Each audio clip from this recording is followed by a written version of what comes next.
नमस्कार दोस्तों। पैशन और जुनून, इसकी कोई सीमा नहीं होती है और कभी कभी तो जुनून की हद भी इंसान पार कर जाता है। आज आप लोगों के साथ मैं जुनून की एक ऐसी ही कहानी साझा करने जा रहा हूं जिसे सुनकर ना सिर्फ आपकी आंखें आश्चर्य से फैल जाएंगी, बल्कि आप भी रेडियो सुनने के लिए मजबूर हो जाएंगे। जी हाँ, मैं एक ऐसे श्रोता के बारे में आपसे आज बातचीत करने जा रहा हूं जिसका रेडियो कभी बंद नहीं हुआ।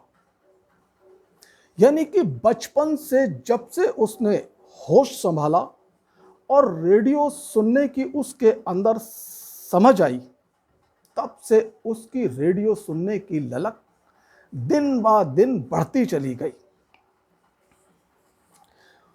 उस शख्स ने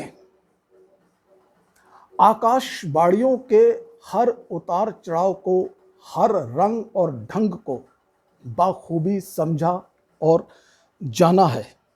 आकाशवाणियों में आने जाने वाले अधिकारियों और कर्मचारियों के बारे में उसको अच्छा खासा ज्ञान है। कौन अधिकारी कब किस आकाशवाणी में आया और कब उसका स्थानांतरण किस आकाशवाणी में हुआ, एक एक कर्मचारी और एक एक अधिकारी से उसका ज़हनी दिली तौर पर रिश्ता कायम है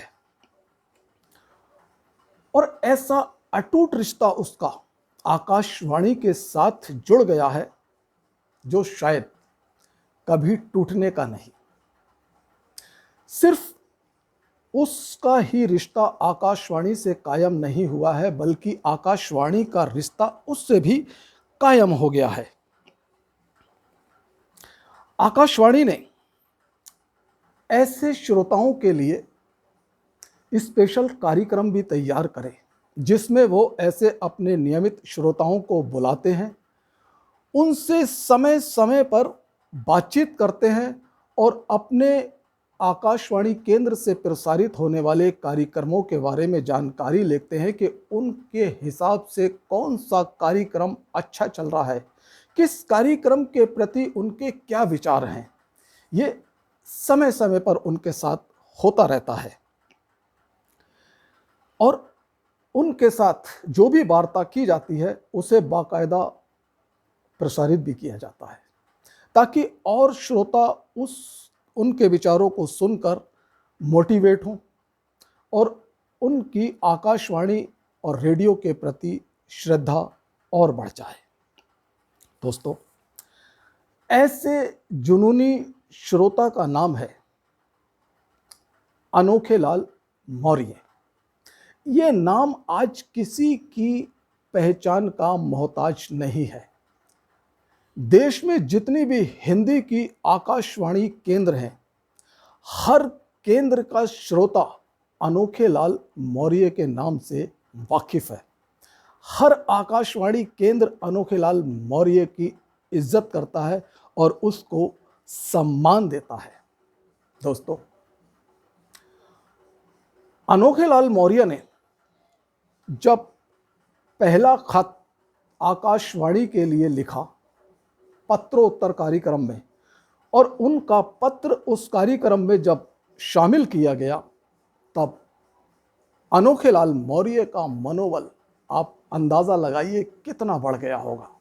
और तब से आज तक अनवरत अनोखेलाल मौर्य हिंदुस्तान की हर आकाशवाणी के लिए फरमाइशी पत्र लिख रहे हैं और उनके पत्र हर आकाशवाणी केंद्र पर शामिल किए जाते हैं। अनोखेलाल मौर्य का कहना है कि वो हर माह में 200 पोस्ट कार्ड खरीदते हैं। इस हिसाब से अब तक वो हिंदुस्तान की सभी हिंदी आकाशवाणी केंद्रों के लिए 60,000 से ज़्यादा पत्र लिख चुके हैं और उनका कोई भी पत्र ज़ाया नहीं हुआ है। हर पत्र पर उनके प्रतिक्रिया हुई है, और उनके पत्र को कार्यक्रम में शामिल किया गया है। दोस्तों, आज हम ऐसे ही जुनूनी श्रोता से आपको मिलवाने जा रहे हैं और हो सकता है इस वार्ता में या इस छोटी सी अनौपचारिक मुलाकात में आपको थोड़ा व्यवधान भी मिले, क्योंकि सड़क के किनारे मौर्य जी से मुलाकात होती है, क्योंकि मौर्य जी अपने परिवार की जीविका को चलाने के लिए ठेला लगाते हैं और ठेले पर सीजन की चीज़ें बेचते हैं। गुड़ के दिनों में गुड़ बेचते हैं और नारियल के दिनों में कच्चा नारियल बेचते हैं। अगर आपको अनोखे लाल मौर्य से कभी भी मिलना हो तो शहर के किसी भी इलाके में या चौराहे पर वो आपको ठेला लिए हुए मिल जाएंगे।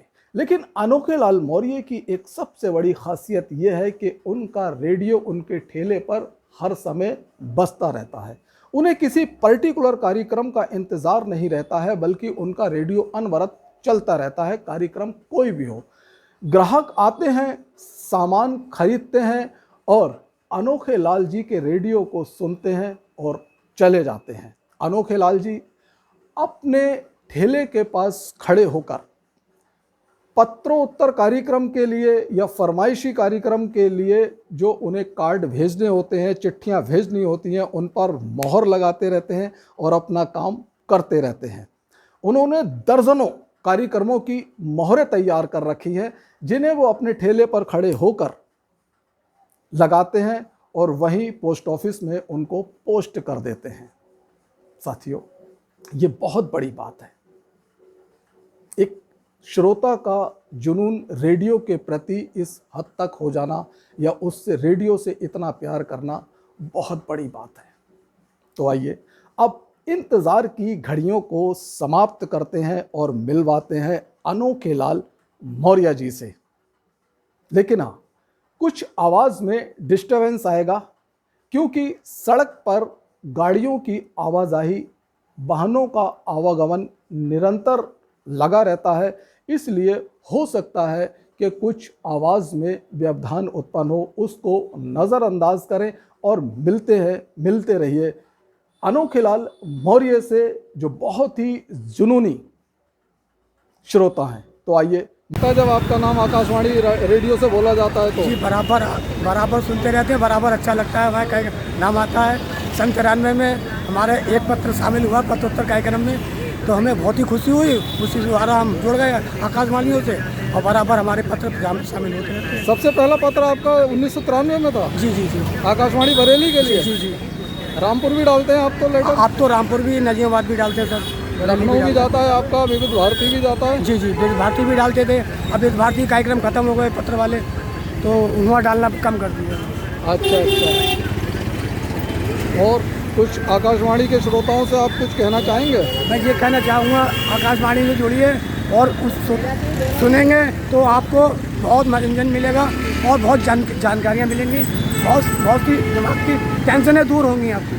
उद्देश्यपूर्ण कार्यक्रम भी आते हैं ना, सीखने को भी बहुत सारी चीज़ें मिलती हैं, जानकारियाँ आती हैं बहुत नौकरी के बारे में बहुत सी ऐसी जानकारियाँ होती हैं। जैसे आपको कोई चीज़ की जानकारी ना हो तो उस चीज़ की जानकारी आपको मिल जाएगी। कितने पत्र खरीदते हैं अभी आपने बताया? ये हम 200 पोस्ट कार्ड खरीदते हैं 100 रुपये के। 100 रुपये के? अच्छा, लगाइए, आप लगाइए।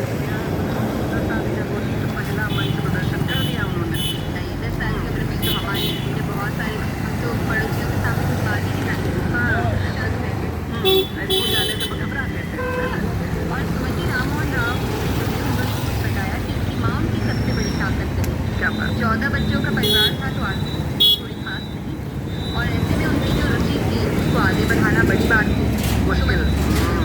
और उनके पिता प्रसिद्ध मृदंग वादक दंडमुनि राम मोहन राव के जो उनका मृदंग वादन था उसके बड़े प्रशंसक थे। वो चाहते थे कि उनकी बेटी सुमति इसमें आपके घर वालों के भी नाम होते हैं? पूरे परिवार के नाम होते हैं। पूरे परिवार के नाम होते हैं सर मेरे।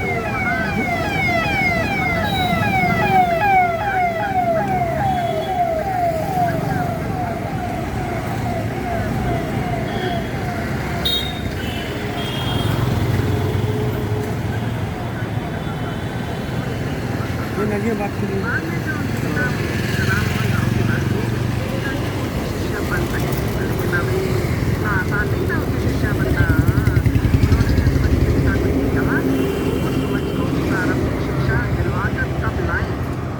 उनकी प्रारंभिक शिक्षा प्राप्त करने के लिए जब वो वापस आई तो 14 वर्ष की बालिका थी और बेनमुटी राममोहन राव ने उन्हें तभी भी इस तरह से शिक्षा नहीं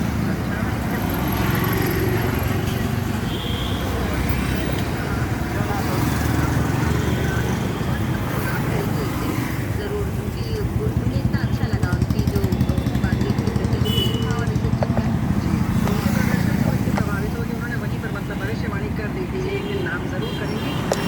कितनी मोहरें हैं आपके पास? ये तो बहुत मोहर है सर, हर कार्यक्रम की मोहर है। अच्छा अच्छा, जिस हर कार्यक्रम की अलग अलग मोहर है। अलग अलग है, जिस कार्यक्रम में डालना उस कार्यक्रम मोहर लगा ही डाल दिया। अच्छा अच्छा, क्या हुआ कि अब पूरी तरह समर्पित होने का मतलब है आप